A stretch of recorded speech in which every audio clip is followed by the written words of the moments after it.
story. Mike, over to you. All right, so EA has finally revealed the long-rumored latest entry in the Dead Space series franchise. And Latest entry? What do you mean? Well, it is the latest entry that's coming in. Unfortunately, though, it's not a new game. It is a remake of the original. And I say unfortunately in not necessarily in a look, it's not a bad thing, I think. I think it's actually an amazing thing. So I am a very big fan of the franchise. So bought the original Dead Space when it came out. I think I've got the collector's editions of 2. 3 wasn't as great. 3 went into the realm of being a little too actiony. And for those who don't, I guess, have a huge background on Dead Space itself, it's a survival horror game that was made back in 2008. In the sci-fi genre. It was originally made by Visceral Games. At the time, I believe they were called EA Redwood Shores. They've now gone through multiple different namings, and I don't even think they exist as a studio. It's now a different name. No, they're dead. They've been killed. They're dead, yes. As part of anyway, go on. EA's thing. Anyway, 13 years later, EA have announced a remake of the classic. So, like I said, there was a Dead Space 2, which was also a good game, and there was a Dead Space 3, which was a good game. I don't want to start doing a tier list or anything like that. It certainly didn't hit the same mark, I think, for people as the original, and I think a lot of people would agree to that. The original is a cult classic. It's an amazing survival horror game for many, many, many reasons. So, for example, and I might as well talk about it because it is elements that are coming back to the new game. It's got what I only found out recently is the name of this thing, and that's called a diegetic interface.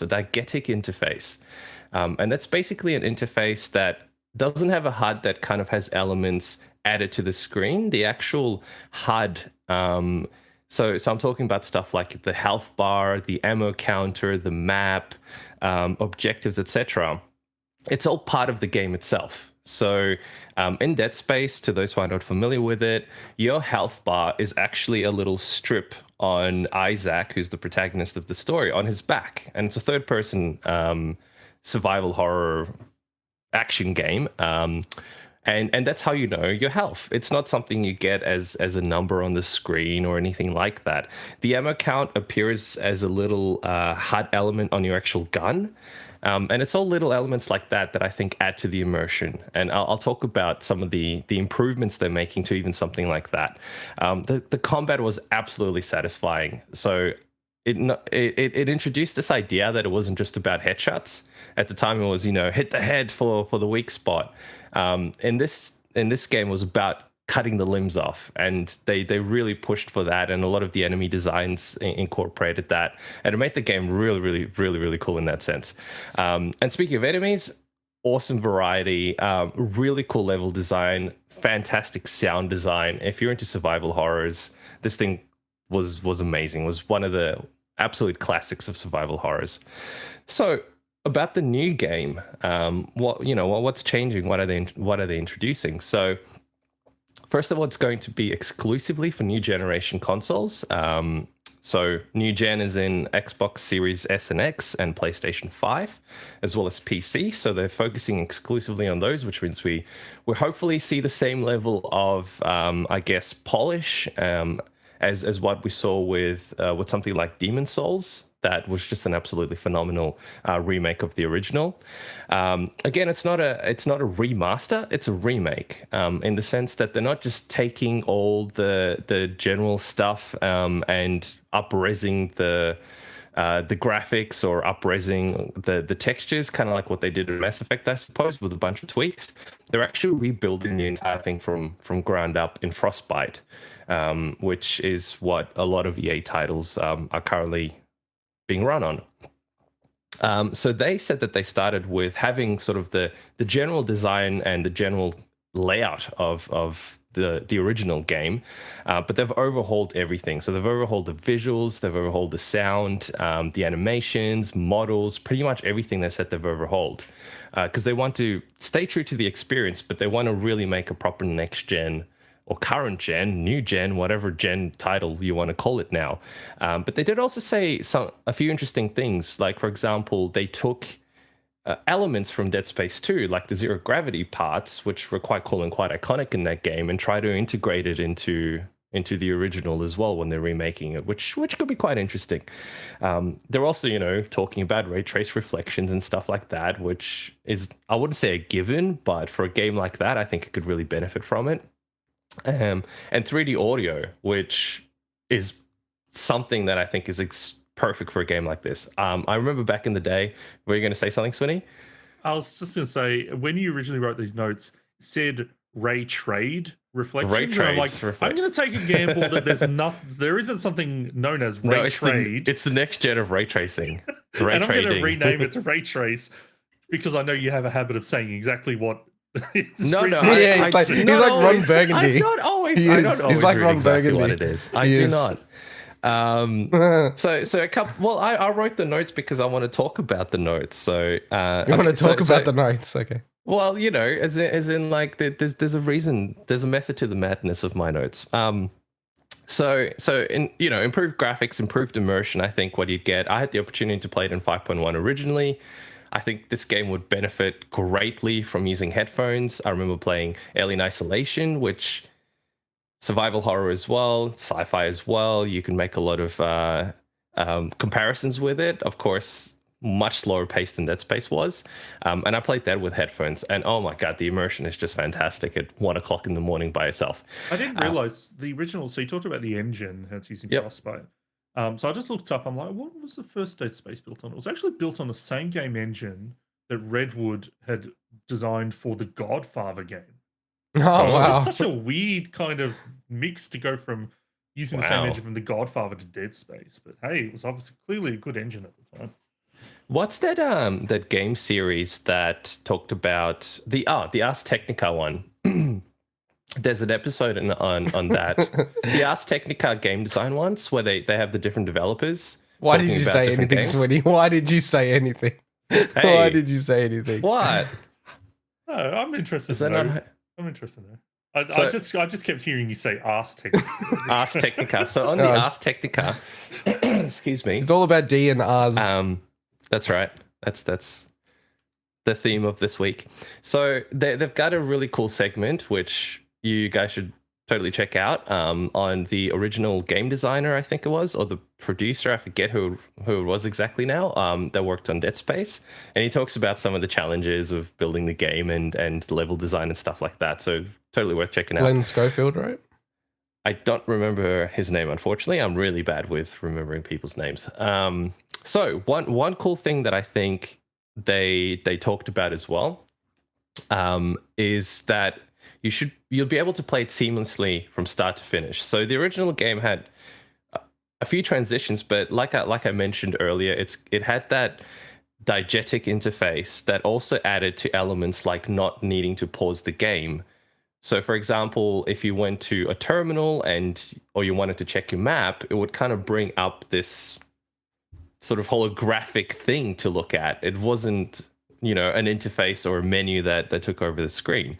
And I think what they said they're going for is that you'd literally be able to play the game from the very, very start of the game to the end of the game with no cutscenes, no transitions in that sense. It's just a seamless experience.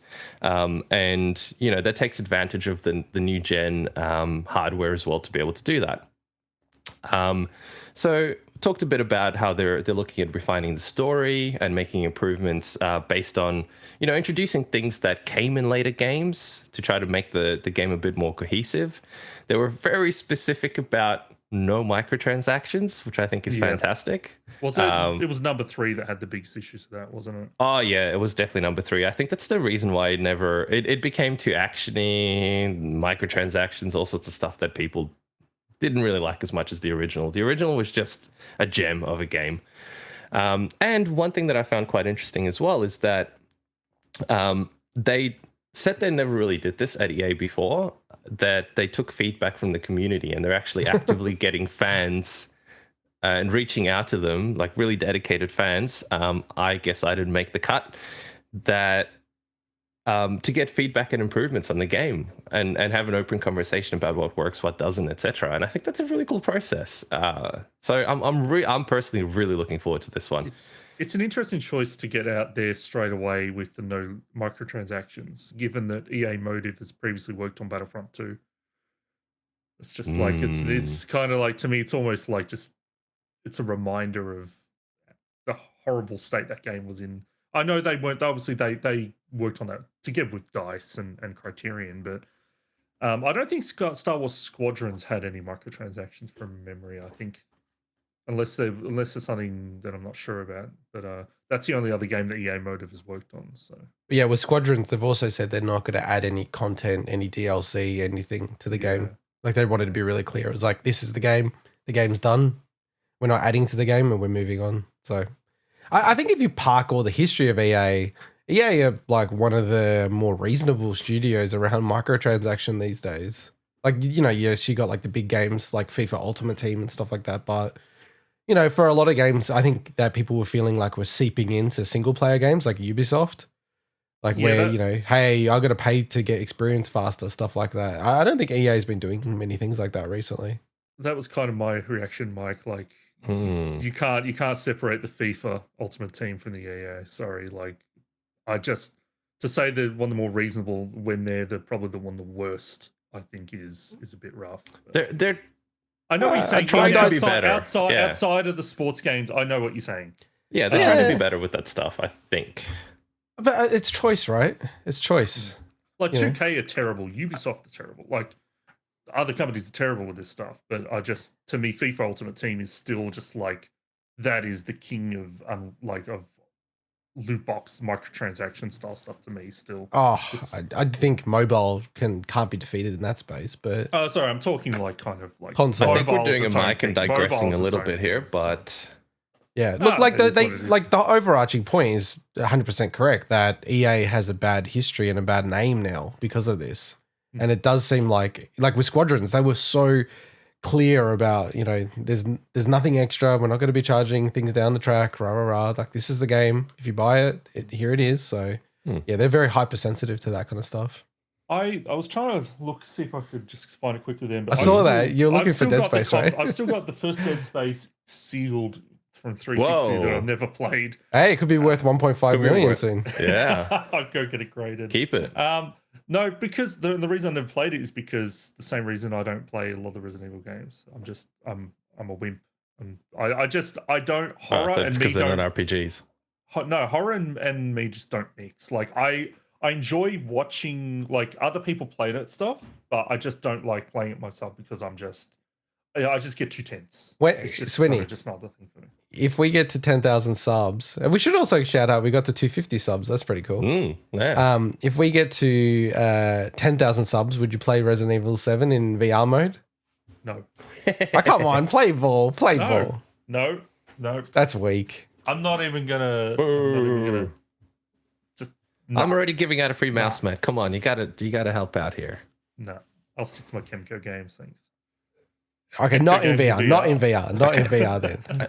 So, Intergod, are you interested in picking this up or playing Yeah, this? definitely. So I think I should check. I think I own Dead Space, but I never played it. No, it doesn't look like I do. Yeah, I was always really keen to play it. It is available on console, Game Pass. Is that correct? Potentially as part of EA Play. I'm not sure. Yeah, I believe that you can play all of the games on Game Pass on console, but I don't have an Xbox One or a Xbox Series X, so I can't play it that way. But yeah, like it looks like the kind of game I'd like because I do Seems like it is in Game Pass. Yeah, that's what I thought. All three of them, I believe. I love the design of the game, as you're saying, Mike. Just around, I actually listened to. I'm pretty sure it's Glenn Schofield. Correct me if I'm wrong, Swinny. The guy who's like the main guy behind it. Sounds familiar. Now is doing that Callisto Protocol. That's right. Game. Yeah, that's. And right. it is Glenn. Yes. Yeah. So I was listening to an interview that he had where he's talking about, you know, I just want to pull all that HUD shit away, and then they're all like trying to wrap their brain around. The main thing that they were worried about was like health. or like some indicator of that or energy, health or anything like that. And they're like, shit, how do we do this? And then someone came up with that idea of having it on the spine, as you said, of Isaac. Brilliant. Is that right? Yeah. And then whoever came up with that, they were just like, fuck, that was a genius thought. Like it's really cool, man. And it's The so whole game is iconic like that you know, because I don't think you called out the teaser trailer. I was waiting for you to say something about a teaser trailer and then I could play it as B-roll. Another criticism. Anyway, I should add all the criticisms. I don't want to keep looking at myself. No, the whole show is going to be you because it's all about you. Oh God. And like that, it's so iconic now that was pretty much the whole teaser trailer. Was just the iconic sort of power at the back and the whole cut off the limbs and stuff. So it's really cool. Yeah, you know, the thing for me is I just find it weird that, oh, hey, look at this. Like we are in full widescreen. Oh, don't worry about it. It's a full widescreen. So I know. This is the most... You got to change it to the 3. People. Nah, Come on. Yeah, I refuse. please change it back to the 3. Nah. Give us some privacy. Privacy. You're like being broadcast. Yeah, like when the hell is this game coming out? That's the thing that kind of shocked me about this whole thing. It feels like this game is so far away. Like this could be 2024. You reckon though? Why would they make an announcement this early? I just wonder, you know, some studios like Nintendo are so good at keeping things under wrap. You know, like they'll announce something and people will go, wow, did not know they were working on this at all. And it's like coming out in 3 months. EA does not strike me as a studio. Like, I mean, we all knew about this, you know what I mean? And it's so early. I just feel like they said, fuck it. Like everyone kind of knows we're making this. Let's just put it out there. And there's probably some people in the industry who are like, hey, I'd love to work on that. And it seems really freaking early. Like maybe I'll jump across and start working on it. So also they needed a bit of a tent pole for their EA Play event. So yeah. It's like they announced Grid Legends there. They had some other interesting stuff, but they didn't have, hey, here's a big new reveal that everyone would. And they had so many things they said they weren't going to talk about. Exactly. Like the new Mass Effect, Dragon Age, like all this kind of stuff. So yeah, maybe you're right that they had to have something. I just, honestly, my gut feels like this is 2024. So I don't know. Swinny, right. When do you reckon? Sounds about right. Either that or like holiday 2023. Yeah, if you're pushing it. But just with COVID, that's why I'm probably pushing it back a bit further even. I reckon 2022. Yeah, I like to take that bet. That's not going to happen. No way. They showed nothing, dude. We'll see. All right, what do you want to put on it? Oh, come on, let's move on. We've got to talk about Holiday 2022. All right, let's talk about our next